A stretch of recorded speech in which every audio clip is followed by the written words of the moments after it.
Boa noite a todos, senhores e senhoras, sejam todos muito bem-vindos para mais um episódio do nosso projeto de pesquisa intitulado A História da Luz.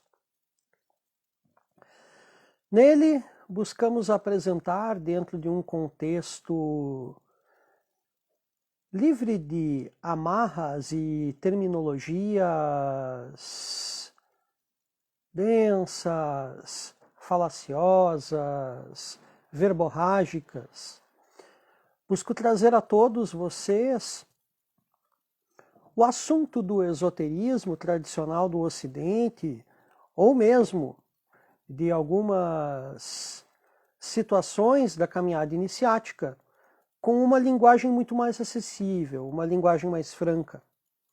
De certa forma, tentando uma perpetuação, uma continuidade dessa transmissão do conhecimento sobre o esoterismo do Ocidente, sobre as iniciações do Ocidente, por que não? Algo que, para mim, faz parte dessa caminhada há um bom tempo. Sempre lembro a todos, esse meu projeto, esses roteiros, essa pesquisa, ela surgiu lá já no final dos anos 90, praticamente no início dos anos 2000, com alguns ensaios. Claro que alguns deles trabalhos feitos dentro de uma sociedade específica, mas que acabaram se tornando o germe, o miolo disso que se tornou esse meu projeto que há um certo tempo eu faço toda a questão de compartilhar e de fazer com que se prolifere esse conhecimento. Dentro disso, obviamente, eu coloco um ponto de vista por meio da minha objetividade, da linguagem a qual eu conheço, a linguagem a qual eu domino, mas de forma alguma querendo profanar os ditos mistérios. Visto que quando se fala nesses mistérios, muitos pensam que tratam-se de senhores de meia idade com capas e espadas em locais obscuros.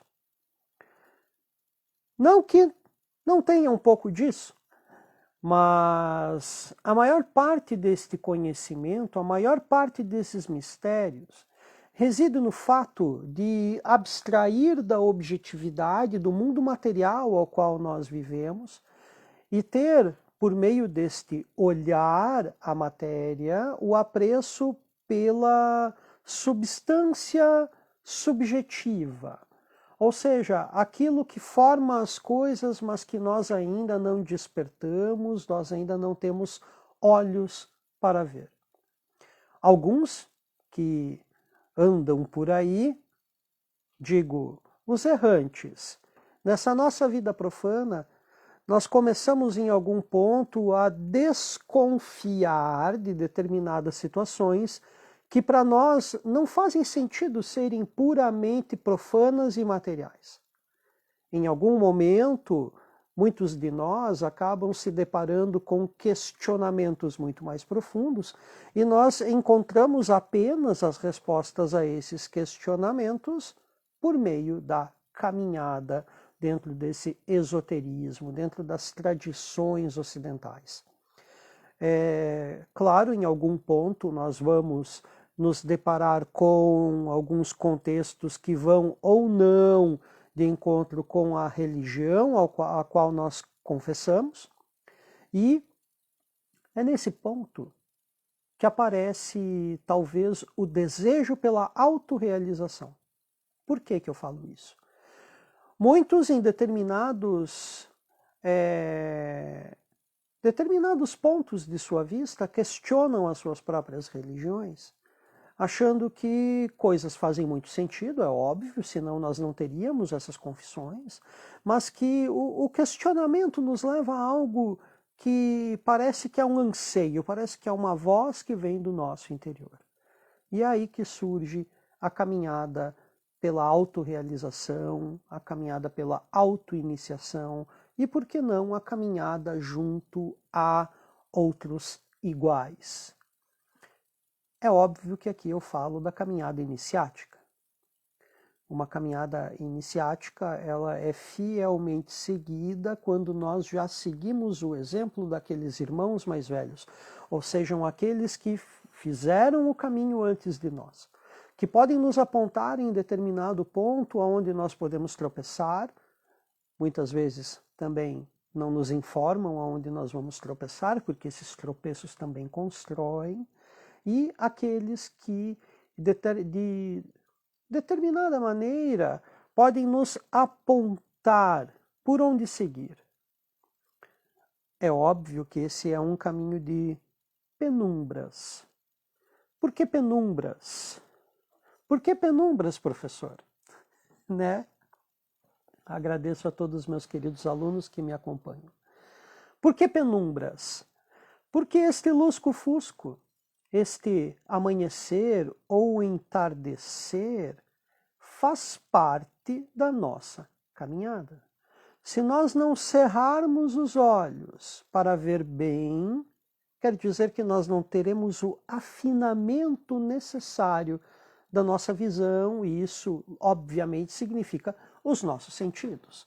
Não teremos o afinamento necessário dos nossos sentidos para tatearmos, respirarmos, sentirmos as sutilezas que vêm por meio do nosso olfato, ouvirmos melhor, falarmos, digerirmos, pensarmos. Hoje vamos para o segundo episódio da retomada necessária das arcanas artes, tratando da ciência cabalística. Temos apenas mais um episódio depois dessa série de roteiros já escritos. Temos alguns outros esboços, mas acredito que após a próxima semana daremos uma certa pausa até reorganizarmos esse material. Temos algum material pronto também que talvez já seja publicado agora ou fique assim para quando der, para quando tiver um tempo de organizar isso tudo. Nesse meio tempo, eu recomendo aos desejosos, obviamente, que peguem desde o primeiro episódio, sigam eles. Acredito que faça-se necessário hoje também fazer uma segunda parte daquele episódio da bibliografia sugerida, pois ali foi apenas alguns textos, ou digo, uma literatura básica para avançarmos nessa caminhada inicial. Nós já chegamos nos episódios de aprofundamento, como disse. Hoje finalizamos, próxima semana teremos um rememorar a respeito das ciências sagradas, que eu acredito que é necessário, pois dentro dele terão algumas chaves. Lembrando também que a respeito de tudo que já foi tratado nesse aprofundamento, nós temos episódios nos chamados temas básicos ou temas de instrução, que são os episódios onde eu trago de forma mais simples, de forma mais exposta, com os temas iniciais, por isso mesmo esses nomes. Vocês encontram isso tudo bem organizado no canal do YouTube, no A História da Luz, ou se não, aqui no Instagram, no ícone dos Reels, nos episódios mais antigos. Tá? Sugiro, havendo desejo, havendo voluntates, busquem assistir desde os primeiros episódios. Depois desses rápidos comentários introdutórios, como hábito, então eu faço a nossa prece de abertura, pedindo ao grande Deus, que é o grande arquiteto do universo, aos mestres cósmicos da Fraternidade Branca, a Yeshua, que é o Cristo cósmico, a Ruach HaKadosh, o sopro do Santo, ou seja, o Espírito Santo, pedindo as luzes crísticas de Hod, de Elohim Sabaoth, de todos os Beni Elohim, do nosso muito caro arcanjo Micael, permitindo a sempre presente presença do nosso docílimo, sempre presente Anauel, que ele nos auxilie em manter a nossa língua na senda justa que medeia entre Jaquim e Boaz, fazendo com que ela sempre pese dentro da beleza, da bondade e da justiça. Que assim seja.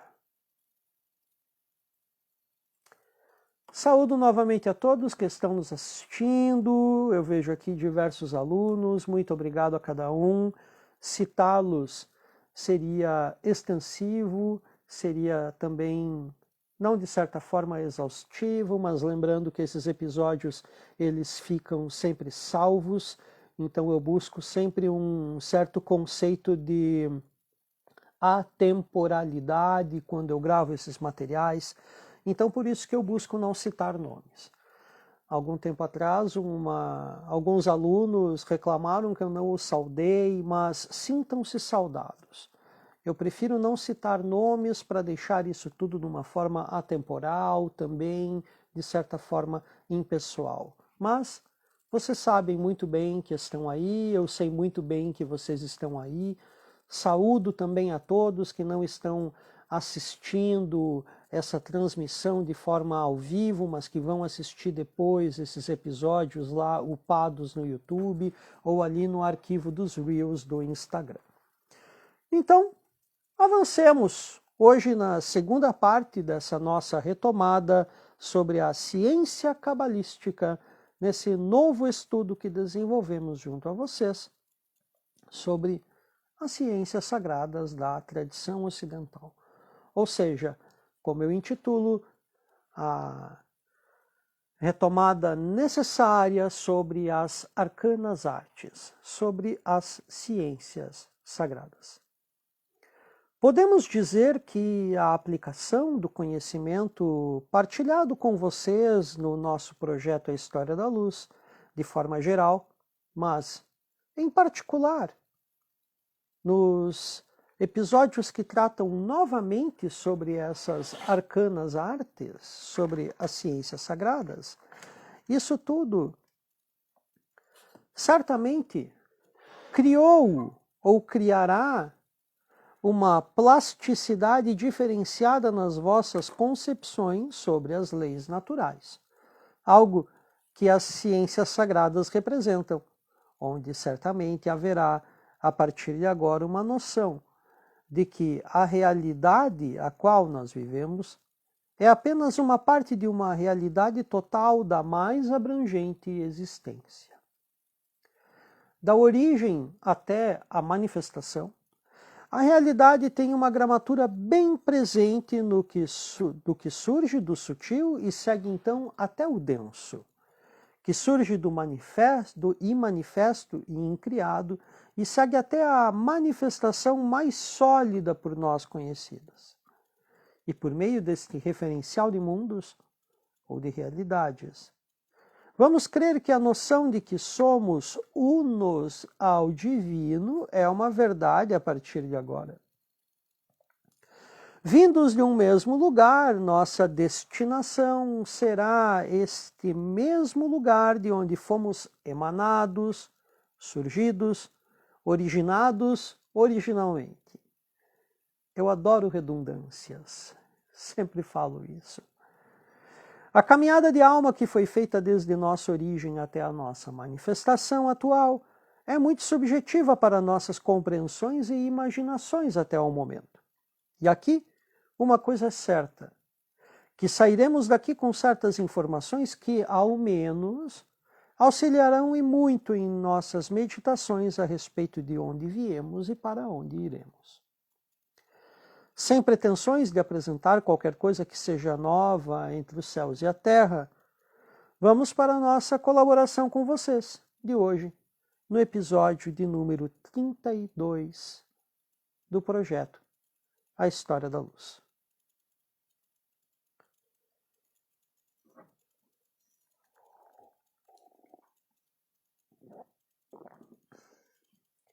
A Cabala nos apresenta como seu contexto inicial a criação do mundo por Deus, ou, melhor, pelos Elohim.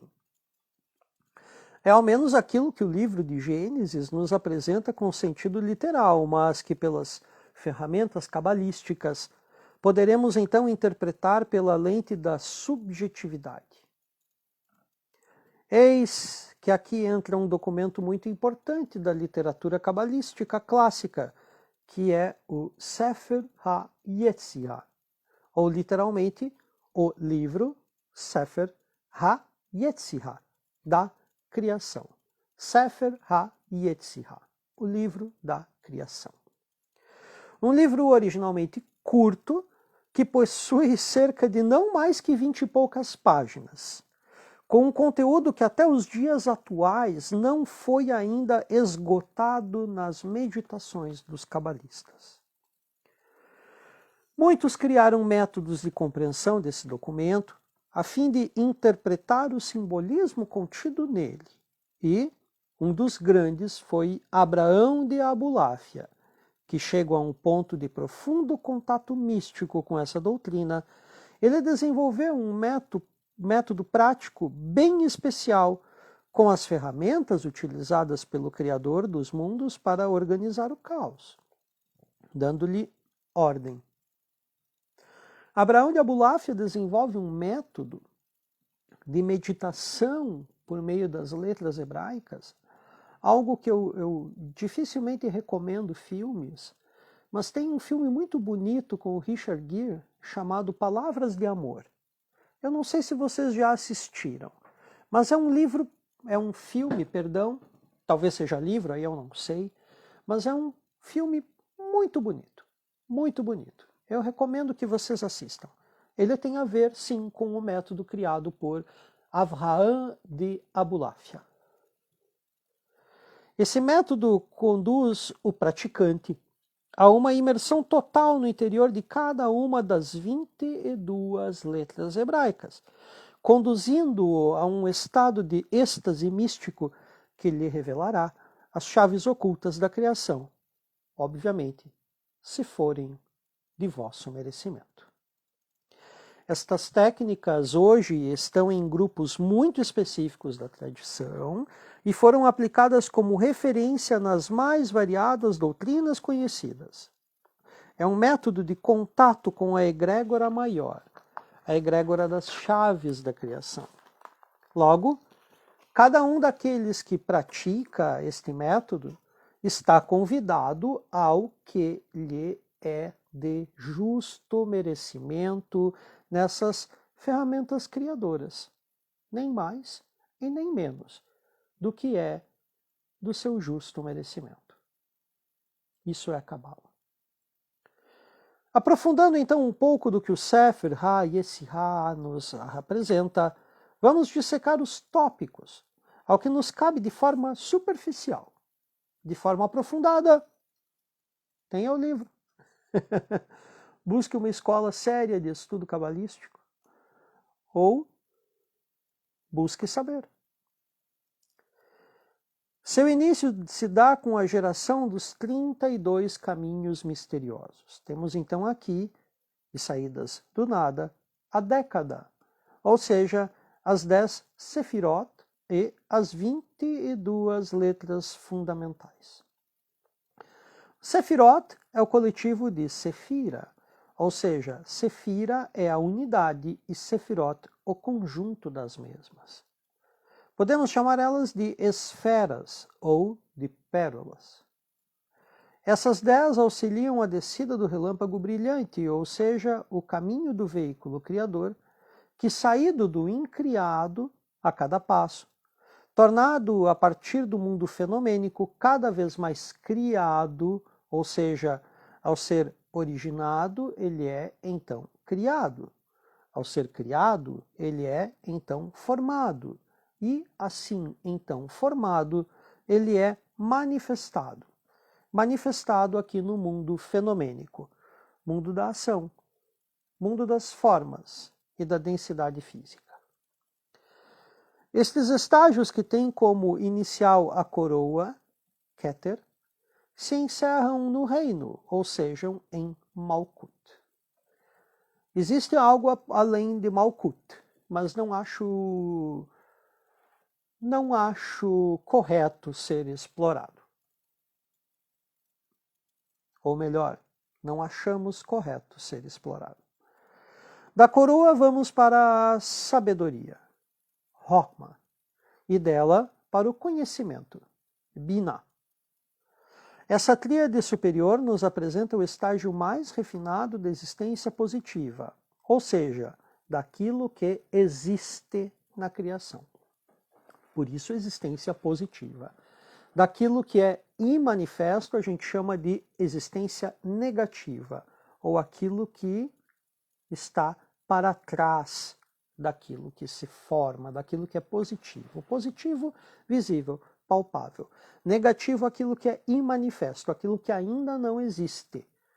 Não é positivo que é do bem e negativo que é do mal. Não, longe disso. Assim como a energia elétrica tem polaridade positiva e negativa, o mesmo acontece com a manifestação. A manifestação é positiva, o imanifesto é o negativo. Na astrologia, essas Sefirot são representadas por Plutão, no caso de Keter, Netuno, no caso de Chokhmah, e Urano, no caso de Binah. Existem tradições que apresentam outras denominações nestas casas, mas preferimos aqui apresentar a visão mais refinada, que é vinda da escola martinista, dessa escola cabalística cristã, que atribui ao abismo, a Da'at, o planeta Saturno. Após o abismo, seguimos com o setenário original, ou seja, o que é antes dele é o processo do Fiat Lux da criação, e após é a divisão das águas de cima com as águas de baixo no abismo. Então temos em seguida os 7 dias da criação do mundo. Vemos então a emanação da justiça, ou misericórdia, com Hesed, seguida da lei, Geburah, ou Gevurah, da beleza, ou compaixão, com Tiferet, Netzah, a glória, da vitória, Netzah, da glória, Hod, da fundação, Yesod, e por fim, do reino, Malkut. Nesta mesma sequência, mas agora astrológica, temos então Júpiter em Hesed, Marte em Gevurah, Sol em Tiferet, Vênus em Netzah, Mercúrio em Hod, Lua em Yesod e Terra, Malkut. Esses arquétipos assim propostos possuem uma grande profundidade esotérica na escola martinista, apresentando nela toda a hierarquia da imensidade celeste nos conceitos particulares dessa tradição. Saída do nada, ou da infinidade, a década possui alguns atributos no espaço, e já que ela vem para a criação, ela então ocupa um lugar presente nela.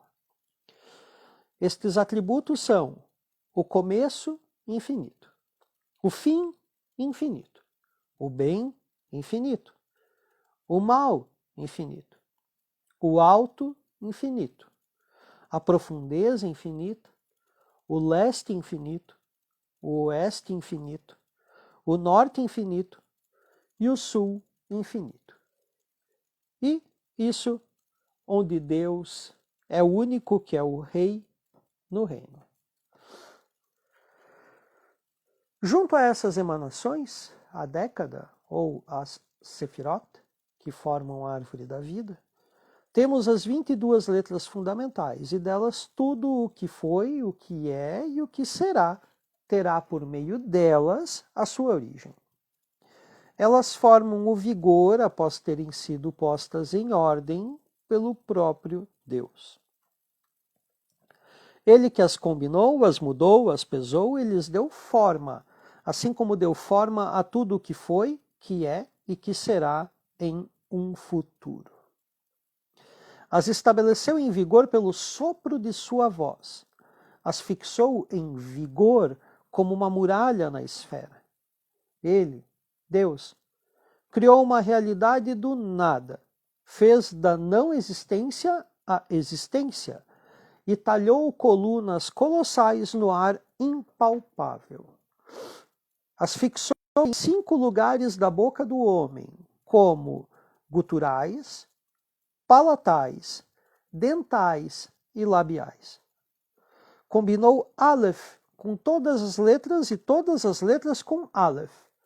E, assim, nomeou todas as coisas e criaturas. As 22 letras fundamentais são então divididas em 3 grupos distintos na sequência do Aleph Beit hebraico. Estamos falando de hebraico, estamos falando da tradição esotérica dos hebreus. Vinda lá do Antigo Egito, alguns dizem que até vinda dos Atlantes, mas que é comum dentro da tradição esotérica judaica cristã. Vamos lá.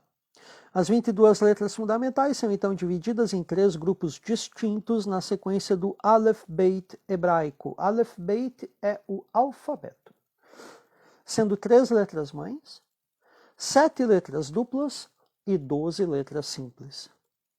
As 3 mães são os elementos primordiais, sendo o ar, a água e o fogo primordiais, que formam todos os elementos presentes na criação.